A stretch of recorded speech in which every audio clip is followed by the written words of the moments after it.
Story 12, The Whispering Lake. The mist was already curling over the lake when Ben and Travis pulled up to the narrow dirt path that led to the water. It was early evening, the last of the daylight fading behind the tree line. The air had that sharp, damp chill that meant autumn had finally settled in for good.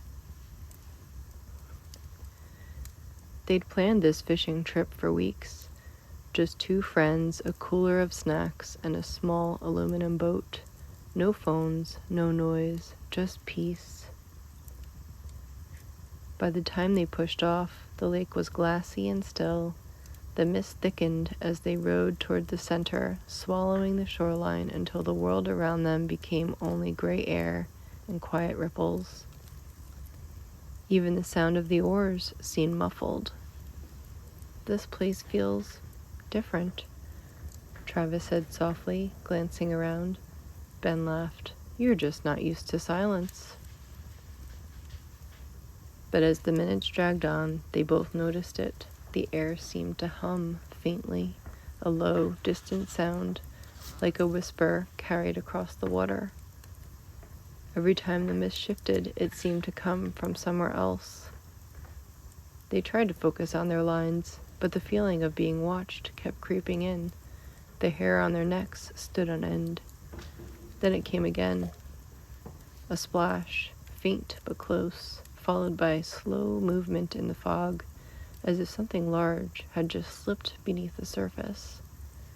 The ripples drifted toward them and faded into nothing. Ben reached for his flashlight. Probably a fish, he muttered, though his voice trembled.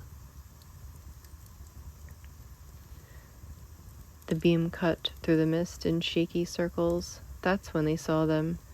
Shadows moving along the shoreline. Dozens of them, tall and still, too human in shape to be tricks of the fog. Travis froze, watching as one seemed to lift an arm, almost waving.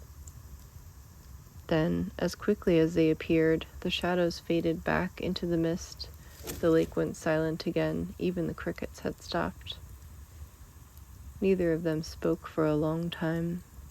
They reeled in their lines and quietly rowed back, only the sound of the creak of the oars.